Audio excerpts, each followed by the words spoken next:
हिंदुस्तान की संसद में और यहाँ की अलग अलग विधानसभाओं में जो कानून बनते हैं, जो राजनीतिक चर्चा परिचर्चा होती है, मीडिया संगठनों में, न्यूज़ चैनलों में इतना ज़्यादा उन पर चर्चा नहीं होती, इतना ज़्यादा उन पर विश्लेषण नहीं होता जितना ज़्यादा विश्लेषण यहाँ की चाय की दुकानों पर होता है।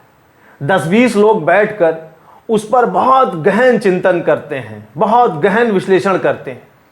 और मज़ेदार बात यह है कि उनमें से ज़्यादातर लोग ऐसे होते हैं जो अपनी ज़िंदगी में कभी भी ना अखबार पढ़ते हैं, ना किसी तरीके की कोई राजनीतिक पत्रिका पढ़ते हैं। वो फेसबुक देखते हैं, व्हाट्सएप देखते हैं, सोशल मीडिया पर जो अफवाहें फैल रही हैं, बस उन्हीं अफवाहों पर विश्वास करते हैं। कांग्रेसी इन अफवाहों को फैलाने में बिल्कुल सिद्धहस्त हैं, उनको महारत हासिल है। कांग्रेसी बनने की सबसे पहली शर्त यही है, उनको वो घुट्टी घोट के पिलाई जाती है कि आपको देश के सामने ज़्यादा अफवाह फैलाना है। कोई भी एक खबर है, उसकी आधी बात देश को बताना है, आधी पचा ले जाना है। जब भी कोई कांग्रेसी आपसे कोई बात कहे तो आपको ये तय मानकर चलना चाहिए कि ये आपसे आधी बात बता रहा है, और उस आधी बात को पूरा जानने के लिए आपको नूरा कुश्ती पर आना पड़ेगा। मैं आपको यहां पर उनकी आधी बात का पूरा सच बताऊंगा। आधी बात का पूरा सच कैसे? अभी वामपंथी मीडिया संगठनों ने और कांग्रेसियों ने एक जबरदस्त अफवाह फैलाई कि सत्यपाल मलिक अरेस्ट हो गए। मैंने आपको अपने वीडियो में पूरा सच बताया सत्यपाल मलिक के अरेस्ट होने का, कि सत्यपाल मलिक को किसी पुलिस ने अरेस्ट नहीं किया है, बल्कि वो खुद थाने गए। आप मेरा पिछला वीडियो देखकर जान सकते हैं। अब एक नई अफवाह कांग्रेसी फैला रहे हैं। मैं अभी किसी चाय की दुकान पर बैठा था और वहां पर कुछ लोग इस बात पर चर्चा कर रहे थे। उनका कहना यह था कि राहुल गांधी को तो कोर्ट से माफी मिल गई, राहुल गांधी को कोर्ट से राहत मिल गई, हाई कोर्ट ने राहुल गांधी को माफ कर दिया, उनको राहत दे दी, अब उनकी संसद सदस्यता बहाल हो जाएगी। ये एकदम सरासर झूठ है, इसमें कोई सच्चाई नहीं, या ये कह सकते हैं कि इसमें आधी सच्चाई है। पूरी सच्चाई क्या है मैं आपको बताता हूं। दरअसल कर्नाटक में एक रैली में जब राहुल गांधी ने मोदी सरनेम को लेकर एक आपत्तिजनक टिप्पणी की थी और कहा था कि आखिर सारे चोरों के नाम मोदी क्यों होते हैं, नीरव मोदी, ललित मोदी, इनका हवाला देकर उन्होंने ये बात कही थी। सारे मोदी सरनेम वाले चोर होते हैं। अब इस बात पर राहुल गांधी के ऊपर 2 अलग अलग जगह पर मुकदमा हुआ। सूरत में पूर्णेश मोदी ने और पटना में सुशील मोदी ने मुकदमा दर्ज कराया। सूरत की लोअर कोर्ट ने राहुल गांधी को 2 साल की सजा सुनाई और उनकी संसद सदस्यता अपने आप खत्म हो गई। तुरंत उनको बंगला खाली करने का नोटिस मिल गया और राहुल गांधी ने बंगला खाली कर दिया। संसद सदस्यता खत्म हो गई। राहुल गांधी की टीम सेशन कोर्ट गई। सेशन कोर्ट में जज साहब ने सिर्फ एक शब्द कहा, डिसमिस्ड। बस राहुल गांधी साहब की पूरी टीम के अरमानों पर पानी फिर गया। उनको लगा कि यहां हमको राहत मिल जाएगी। राहुल गांधी के जो वकील हैं अभिषेक मनु सिंघवी, उनको बड़ी निराशा हुई। उन्होंने ये कहा कोर्ट में कि 2 साल की सजा बहुत ज्यादा है, ये 2 साल की सजा देने पर मेरे जो क्लाइंट हैं उनकी प्रतिष्ठा को ठेस पहुंचती है। सिंघवी साहब, एक परिवार की प्रतिष्ठा पूरे कांग्रेसियों के लिए निष्ठा का विषय है। राहुल गांधी ने पूरी एक जाति को चोर बता दिया, पूरी एक जाति की प्रतिष्ठा को ठेस पहुंचाई। इससे आपको कोई फर्क नहीं पड़ता है। आपको फर्क यह पड़ता है कि राहुल गांधी की प्रतिष्ठा को ठेस ना पहुंचे। कांग्रेस के ही एक बहुत बड़े नेता हैं प्रमोद तिवारी, उन्होंने तो यह तक मांग कर दी कि गांधी परिवार के लिए कानून अलग होना चाहिए, आम जनता से अलग हटके उनके लिए कानून होना चाहिए, क्योंकि गांधी परिवार ने बहुत सैक्रिफाइस किया है। आप सोचिए कांग्रेसियों को किस तरह की घुट्टी पिलाई गई है। खैर, अभिषेक मनु सिंघवी अब इस मामले को लेकर हाई कोर्ट पहुंचे हैं।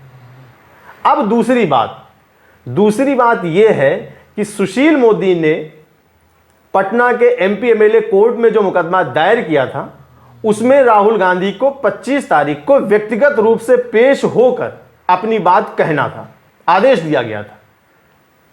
पटना हाई कोर्ट ने इस बात पर रोक लगा दी और उनको राहत देते हुए 15 मई की तारीख मुकर्रर की है। अब 15 तारीख को राहुल गांधी अपनी बात कहेंगे। आप समझ रहे हैं एक ही बात को इन कांग्रेसियों ने कैसे आधा सच और आधा झूठ आपके सामने प्रस्तुत किया। राहुल गांधी की संसद सदस्यता खत्म हो गई, इस बात से पूरी कांग्रेस बौखला गई। राहुल गांधी जो कि वायनाड से सांसद हैं, वो वायनाड पहुंचते हैं, एक विशाल रैली करते हैं अपनी बहन प्रियंका वाड्रा के साथ। राहुल गांधी और प्रियंका वाड्रा ये दोनों जीप पर खड़े होकर और बढ़िया हीरो की तरह ऐसे हाथ हिलाते हुए, हैंड वेव करते हुए रैली में जा रहे हैं। अरे भाई, आप हीरो नहीं हैं, जीरो हैं। आपके ऊपर आपराधिक मानहानि का केस है, कोर्ट ने आपको सजा दी है, अपराधी बनाया है। आपको वायनाड जाकर वहां के लोगों से माफी मांगनी चाहिए। वायनाड के लोगों ने गर्मी, सर्दी, बरसात क्या क्या झेल कर उन्होंने आपको वोट दिया, उन्होंने आपको अपना सांसद बनाया कि आप संसद में जाएंगे, हमारी बात उठाएंगे, हमारे हक के लिए लड़ेंगे, हमारी आवाज को वहां बुलंद करेंगे। लेकिन आपने क्या किया? आपने अपनी बेवकूफी से एक बहुत ही गलत स्टेटमेंट दिया, देश की एक प्रमुख जाति को बदनाम किया। आपका अहंकार था, जिस अहंकार की वजह से आपने इस गलती की माफी भी नहीं मांगी, जबकि आपको मौका दिया गया था कि आप माफी मांगे और आगे बढ़ जाएं। लेकिन आपका अहंकार आपको माफी मांगने के लिए रोक देता है। वैसे तो ये लोग महात्मा गांधी के अनुयायी बनते हैं, अपने सरनेम के आगे गांधी लगाते हैं, ठीक है, लेकिन गांधी जी की उस बात को भूल जाते हैं जिसमें गांधी जी कहते हैं कि माफी मांगना बड़े दिल वालों का काम है, कायर लोग माफी नहीं मांग सकते हैं। तो आपने माफी नहीं मांगी, इसका मतलब है कि आप कायर हैं। पहले तो आप अहंकारी हैं, आपने किसी को बदनाम किया, उसके बाद आप कायर हैं कि आपने अपनी गलती की माफी भी नहीं मांगी और वायनाड जाकर आप वहां जनता के बीच में झूठ फैला रहे हैं। आप ये कह रहे हैं कि केंद्र सरकार ने आपकी संसद सदस्यता खत्म कर दी, मोदी के इशारे पर यह सारा कुछ हुआ, जबकि आपको सजा कोर्ट ने दी है। आपके ऊपर केस मोदी समाज के लोगों ने मुकदमा दर्ज कराया है, इसमें केंद्र सरकार का क्या लेना देना है? और जब किसी सांसद की सदस्यता खत्म हो जाती है तो उसको बंगला खाली करने का नोटिस देना बहुत स्वाभाविक सी प्रक्रिया है। अब आप अपनी माताजी के साथ में शिफ्ट हो गए, इसको भी आपने खूब बढ़ा चढ़ाकर पेश किया, पूरा किसी टीवी सीरियल की तरह उनका जैसे एपिसोड शूट होता है, बिल्कुल उसी तरह राहुल गांधी साहब आते हैं, उसका एक शॉट, फिर ताला बंद करते हैं, उसका एक शॉट, दीवालों से चिपक के रो रहे हैं, फिसक रहे हैं, उसका एक शॉट, उसको चूम रहे हैं, उसका एक शॉट, ताला बंद कर रहे हैं, उसका अलग क्लोजअप, फिर जो वहां कर्मचारी है उसको चाबी दे रहे हैं, उसका एक अलग क्लोजअप। अरे भाई साहब अरे ये कोई टीवी सीरियल नहीं है बाबू, आपको बंगला खाली करने के लिए बोला गया है। ये है, आपको वहां के कर्मचारियों से कहना चाहिए कि भैया हमसे गलती हुई, वरना मैं अभी 2-2.5 साल इस बंगले में और रह सकता था, मैंने गलती की है इसलिए मुझे बंगला खाली करना पड़ रहा है। अच्छा, और आप शिफ्ट कहां हुए? अपनी माताजी के पास। इसको बहुत प्रचारित करने की क्या जरूरत है? हर बच्चा अपने माँ बाप के साथ रहता है, उनके घर में रहता है। मैं भी अपने माँ बाप के बनाए हुए घर में रहता हूं, मैं तो इसका प्रचार नहीं करता। बड़ी बात तो तब होती जब बेटे के बनाए हुए घर में माँ बाप को जगह मिले, वरना तो बच्चों के बनाए हुए बड़े से महल में माँ बाप के लिए एक कमरा नहीं होता है, बड़ी मुश्किल से उनको कहीं यहां वहां जगह मिल जाती है। बड़ी बात तब होती है जब बेटे घर बनवाएं और उसमें माँ बाप के लिए एक बढ़िया कमरा हो।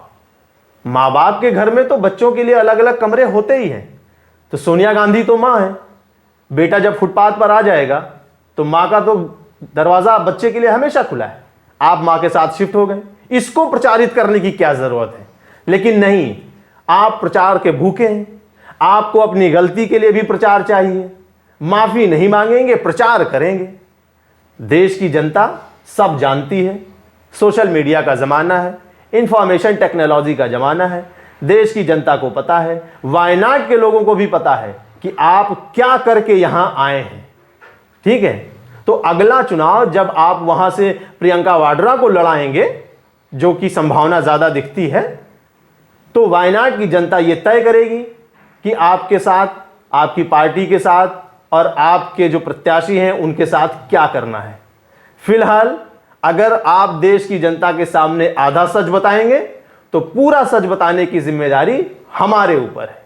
हम देश की जनता को पूरा सच बताएंगे। जय हिंद।